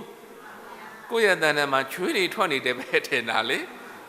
အဲ့ဒီလိုဝိပ္ပန္နသားကလှည့်စားထားတာဘာဝနာ40ဆိုတာအဲ့လှည့်စားမှုကိုဖြေးနေတာလှည့်စားမှုကိုဉာဏ်နဲ့ဘာလုပ်နေတာအေးမင်းတန်ထဲမှာရှိနေတဲ့ယုတ်တရားကြီးဟာငါလည်းမဟုတ်ဘူးငါဥစ္စာလည်းမဟုတ်ဘူးအလုံးဟာဖောက်ပြန်ပျက်စီးနေတဲ့ယုတ်တရားကြီးမြတ်တာဖြစ်တယ်နေ့စဉ်ပထဝီအာဘောတေဇောဝါယောလို့ခေါ်တဲ့မဟာဗုဒ္ဓ၄ပါးကြီးဟာအသိဉာဏ်နဲ့ကြည့်လိုက်တိုင်းရှေးရုပ်စဉ်ကနေနောက်ရုပ်စဉ်သို့ပြောင်းလဲပြီးတော့မှဖောက်ပြန်ပျက်စီးနေတယ်အခုငုတ်တုတ်ထိုင်နေတဲ့ယုတ်တရားကြီးမှာဒီတတ္တိတွေရှိနေတယ်ဟုတ်ကဲ့လားအဲ့ဒီလိုတတ္တိရှိနေတဲ့အနေအထားကိုဒုဒကဓမ္မတွေကဘာဝနာ40ဉာဏ်နဲ့သုံးသပ်ရမှာနားကိုလေရလား အဲ့တော့တန်တရားတစ်လျှောက်လုံးမှာဒီလိုမသိခဲ့တဲ့အတွက်ကြောင့်တန်တရားလဲတာနော်စဉ်းစားကြည့်ဖို့သိဖို့ဆိုတာလဲလွယ်သလားခဲရင်သလားအင်မတန်ခဲရင်တာအင်မတန်ခဲရင်တာဂံဗီရဒေသနာဘယ်သူမှမသိနိုင်ဘူးမြတ်စွာဘုရားဟောကြားလို့သာလျှင်သိနိုင်တာလေအဲ့တော့မြတ်စွာဘုရားဟောကြားတာတော့မှလူတိုင်းသိနိုင်ရဲ့လားအေးတစ္ဆာတရားကိုလိုက်စားပြီးတော့တစ္ဆာတရားကိုနှလုံးသွင်းပြီးတော့မှခန္ဓာမှာရှိနေတဲ့ဖြစ်ချင်းပြည့်ချင်းတွေကိုအလေးကျင့်ရပြီးတော့ရှုပွားနေတဲ့ပုဂ္ဂိုလ်တွေမှသိနိုင်တာမလား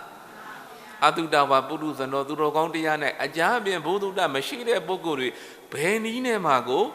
မသိနိုင်ဘူးအဲ့တော့နေ့စဉ်ဖောက်ပြန်တတ်တဲ့ပျက်စီးတတ်တဲ့ဒုက္ခတရားတွေနဲ့နေရတာမှန်ပါရဲ့သားနဲ့ဒုက္ခကိုဒုက္ခမှမသိဘူးအနိစ္စကိုအနိစ္စလည်းမသိဘူးဘုံဘုံတို့အဖြစ်တွေနော်လေဒီဆေရောကြီးကဘလို့သုံးလို့ကြောင်တောင်ကွယ်တွေဘာကွယ်တွေတော့ယောဂီတွေမှတ်တယ်ကြောင်တောင်ကွယ်တွေတန်တရားမှာခီးသွားနေတဲ့ပုဂ္ဂိုလ်တွေကဟလာဘာတွေတော့ကိုနေနေတာကဘာတရားတွေနဲ့နေနေတာအနိစ္စတရားတွေနဲ့နေနေတယ်ဖြစ်ချင်းပြက်ချင်းဒုက္ခတရားတွေနဲ့နေနေတယ်ဟုတ်တယ်မလားယုတ်တရားနံတရားတွေဖြစ်ချင်းပြက်ချင်းဒုက္ခတရားတွေနဲ့နေနေတာသူကလည်းပြနေပါရဲ့သားနဲ့ဒုဒကဓမ္မတွေသိရဲ့လားမသိခဲ့ဘူးကိုသိတာဘလို့သိနေတော့ဟောငါနူးညံ့တယ်ငါမာတယ်ငါတောင်တင်းတယ်ငါချွေးတွေထွက်တယ်ဟောငါပူတယ်ငါအေးတယ်ငါဆေးတောက်ရအောင်မယ်ဟောစဉ်းစားကြည့်နော်နေ့စဉ်ဒုဒကဓမ္မတွေဟာဝိပ္ပန္နတပေါ်အခြေခံပြီးတော့သိနေတာအဲ့တော့ဝိပ္ပန္နတကိုအခြေခံပြီးတော့သိနေတာဟာဘာကြောင့်လဲခန္ဓာကိုယ်ထဲမှာရှိနေတဲ့ဖြစ်ချင်းပြက်ချင်းကိုဘာဝနာ40ဉာဏ်နဲ့မသိလို့အဲ့တော့ဘာဝနာ40ဉာဏ်နဲ့ထူးထွင်းပြီးတော့သိပြီးတော့မှယုတ်ခန္ဓာအကြောင်းကိုကောင်းကောင်းကြီးနားလည်တဲ့သဘောပေါက်တဲ့ပုဂ္ဂိုလ်ကြတော့ချွေးထွက်လာတဲ့အခါကျတော့ယုတ်တရားကြီးဖောက်ပြန်လာပြီပူလာပြီဆိုတဲ့အခါကျတော့ယုတ်တရားကြီးဖောက်ပြန်လာပြီဟုတ်လားအေးလာပြီဆိုတဲ့အခါကျတော့ယုတ်တရားကြီးဖောက်ပြန်လာပြီဒီလိုလေးနှလုံးသွင်းလိုက်မယ်ဆိုရင်ယုတ်တရားနေ့စဉ်ဖြစ်ချင်းပြက်ချင်းအနေအထားလေးတွေကိုဖောက်ပြန်နေတာပဲပျက်စီးနေတာပဲဖောက်ပြန်နေတာပဲပျက်စီးနေတာပဲဈဉ္ဉံလျှောက်ပြန်တော့ဖောက်ပြန်နေတာပဲပျက်စီးနေတာပဲဒီလိုနှလုံးသွင်းလိုက်မယ်ဆိုရင်ဉာဏ်ဖြစ်တယ်မလားဒီဉာဏ်ကအင်မတန်အရေးပါတာနော်ဘုန်းတော်တို့တွေဟာဒီဉာဏ်မရခဲ့တဲ့အတွက်ကြောင့်တန်တရားလဲတာဒီနေရာကိုပြောမှာပဲနော်နားကိုလဲရလားဒါကြောင့်ခန္ဓာ၅ပါးယုံနဲ့တရားပေါ်မှာတက္ကာယဒိဋ္ဌိဖြုတ်ပြီးတော့ဝိပဿနာဉာဏ်အမြင်နဲ့ကြည့်တဲ့ပုဂ္ဂိုလ်ကလိုရင်းပဲအခုကျတော့နေ့စဉ်ယုတ်တရားကြီးနဲ့ထိတွေ့နေတာမှန်တယ်ကိုယ့်ရဲ့တဏ္ဍာမှာပထဝီအာဘောတေဇောဝါယောလို့ခေါ်တဲ့မာတဲ့သဘောပြောတဲ့သဘောဟလာယိုစီးတတ်တဲ့သဘောအေးတဲ့သဘောပူတဲ့သဘောဟလာတင်းတဲ့သဘောဟလာတောင်းတဲ့သဘောဒါတွေဖြစ်နေပါရဲ့သားနဲ့ယုတ်တရားကြီးတွေ तू ကပြောနေပါရဲ့သားနဲ့ကိုကမသိဘူးဟုတ်ရဲ့လားတကယ်ကိုမသိတာနော်ယောနိသောမနတိကာရနဲ့နှလုံးသွင်းမှသိမှာအဲ့တော့ဒုဒကဓမ္မတွေဝိပဿနာအားထုတ်နေတဲ့ပုဂ္ဂိုလ်တွေတောင်နှလုံးသွင်းမှသိမှာနှလုံးမသွင်းဘူးဆိုလို့ရှိရင်ပြောတော့တာပဲကိုယ်စိတ်ထဲကလည်းထင်းလာတာပဲငါခန္ဓာကိုယ်ကြီးကလေးလိုက်တာအေးတောင်းလိုက်တာဇက်ကြောကလည်းထိုးလိုက်တာဇက်ကြောထိုးတာမဟုတ်ဘူးဖောက်ပြန်ပြက်စီးတာရီးမနေကြနဲ့နော်အဲ့တော့ကိုကအဲ့ဒီလိုမျိုးပဲထင်တာပဲမလားဇက်ကြောထိုးတာမဟုတ်ဘူးခေါင်းကိုက်တာမဟုတ်ဘူးဟုတ်တယ်မလားဇက်ကြောထိုးတယ်ဆိုတာပြည့်ညက်လေခေါင်းကိုက်တယ်ဆိုတာလေဒါယုတ်တရားရှိလို့ယုတ်တရားရဲ့ဖောက်ပြန်ပျက်စီးမှုအဲ့တော့နေ့စဉ်အဲ့ဒီယုတ်တရားကြီးကဖောက်ပြန်ပျက်စီးမှုတွေပြနေပါရဲ့သားနဲ့ပူတဲ့သဘောအေးတဲ့သဘောမာတဲ့သဘောပြောတဲ့သဘောလို့ခေါ်တဲ့မာဗုဒ္ဓ၄ပါးကြီးဖြစ်တဲ့ဟလာပထဝီတွေသောအာဘောဝါယောတွေပြနေပါရဲ့သားနဲ့ဒုဒကဓမ္မတွေကမသိခဲ့ဘူးဒါကြောင့်အဲ့ဒီခန္ဓာ၅ပါးယုတ်နဲ့တရားတော်မှာမှန်ကန်မသိခဲ့တာဖြစ်တဲ့အတွက်ကြောင့်နဲ့ငါပဲသူပဲယောက်ျားပဲမိန်းမပဲပုဂ္ဂိုလ်တ attva ပါပဲဆိုပြီးတော့ပြဉ္ညတ်ကိုအဆွဲပြုပြီးတော့မှတဲ့တန်ဌာနပြဉ္ညတ်တွေဖြစ်လာတယ်တန်ဌာနပြဉ္ညတ်ဆိုတာပုံမှန်တန်တန်တွေကိုဆွဲတာအဲ့တော့ဒုဒကဓမ္မတွေနေ့စဉ်ကိုယ့်ရဲ့မျက်လုံးထဲမှာဘာတွေမြင်နေတော့ပုံမှန်တန်တန်တွေအခုဥမာဏိတဆိုတာဘာတော့ဝဏ္ဏတဲ့ပုံမှန်တန်တန်နော်ဥလားအခုဖုံဖုံကိုမြင်နေရတယ်ဆိုတာဝဏ္ဏတဲ့ပဲမြင်ရတာနော်ပထဝီဓာတ်ကိုလည်းမြင်လို့မရဘူးအာဘောဓာတ်ကိုလည်းမြင်ချင်လို့မရဘူးအစင်းတက်လေးတစ်ခုကိုပဲမြင်နေရတာဒါပေမဲ့လှည့်စားလိုက်တယ်ဟုတ်တယ်မလားပုံမှန်တဏ္ဍာကိုလှည့်စားလိုက်တဲ့ခါကျတော့ကိုယ့်ရဲ့တဏ္ဍာမှာဆရာတော်ကိုအဆွဲပြုပြီးတော့မှငါတို့ဆရာတော်ပဲတက္ကရာဒိဋ္ဌိဖြစ်လာပြီမလွတ်ဘူးနော် တို့ဆရာတော်ပဲတို့ယောဂီပဲပေါ့ဖုံဖုံအနေနဲ့ပြောတော့တို့တခါကြီးတွေပဲဆိုပြီးတော့မှဟောပုံမှန်တဲ့နဲ့လှည့်စားတာကိုမသိတော့ဘူးလေဒါကြောင့်မြတ်စွာဘုရားကကိုယ်ခန္ဓာကိုယ်ထဲမှာအဲ့ဒီယုတ်သဘောနံသဘောတွေရဲ့ဖောက်ပြန်ပျက်စီးမှုကိုနားလည်အောင်ကြိုးစားပါသူတို့တဏ္ဍာမှာရှိနေတဲ့တဘာဝလက္ခဏာတွေဝိသေသလက္ခဏာတွေတမညာလက္ခဏာတွေဖြစ်ချင်းပြည့်ချင်းတွေကိုမသိတော့ဘူးဆိုရင်အဲ့ဒီခန္ဓာ၅ပါးယုတ်နဲ့တရားကြီးကိုအကြောင်းပြုပြီးတော့မှတဏ္ဌာနာပညာဖြစ်မယ်တဲ့အဲ့ဒီတဏ္ဌာနာပညာသည်တဲ့တက္ကာယဒိဋ္ဌိကိုဖြစ်စေတယ်။ဩငါကောင်းလေးပဲငါစပင်လေးပဲငါမျက်လုံးလေးပဲငါမျက်ခုံးလေးပဲငါသွားလေးပဲငါမှုညင်းလေးပဲ32ခုဌာနတကူလုံးတစ်ခေါင်လုံးကိုငါမဆွဲဘူးလားအဲ့တော့တဏ္ဍာကိုအကြောင်းပြုပြီးတော့မှ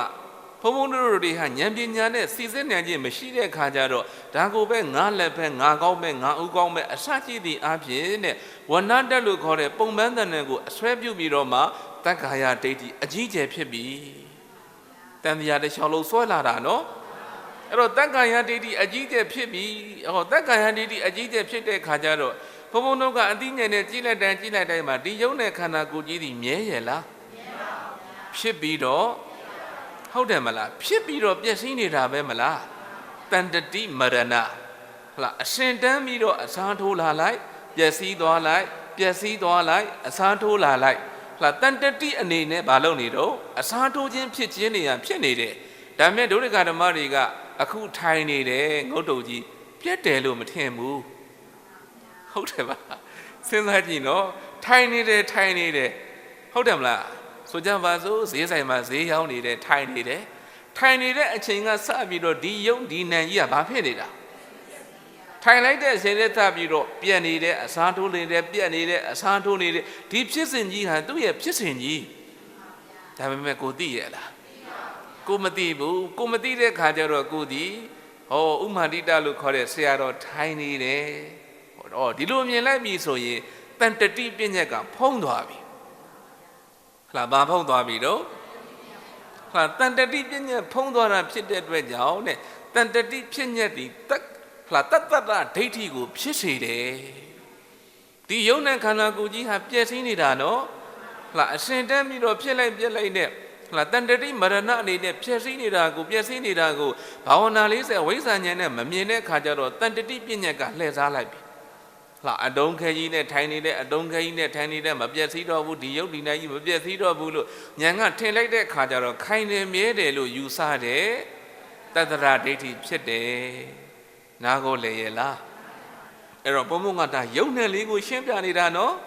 ဒုဒကဓမ္မတွေနေ့စဉ်ဒီယုတ်နယ်ပေါ်မှာပဲလုပ်ရမှာနှလုံးသွင်းစဉ်းစားဆင်ခြင်ပြီးတော့တက္ကာယဒိဋ္ဌိဖြုတ်ပြီးတော့မှလက္ခဏာဉာဏ်ဝင်ရမှာအဲ့တော့တက္ကာယဒိဋ္ဌိမပြုတ်နိုင်ဘူးဆိုရင်အစင်းတန်တဲ့ပေါ်မှာအစွဲပြုရင်တန်ဌာနပညာသည်တက္ကာယဒိဋ္ဌိကိုဖြစ်စေတယ်ကိုအစင်တန်းနေတယ်မပြတ်တော့ဘူးလို့မြင်ထားမယ်ဆိုရင်တန်တတိပညာတန်တတိပညာသည်တတ္တရဒိဋ္ဌိကိုဖြစ်စေတယ်နားကိုလေရဲ့လားရှင်းရဲ့လားပြောလို့တော့ကောင်းတယ်နော်ကဲအချိန်စီပြီးတော့ကြအောင်စို့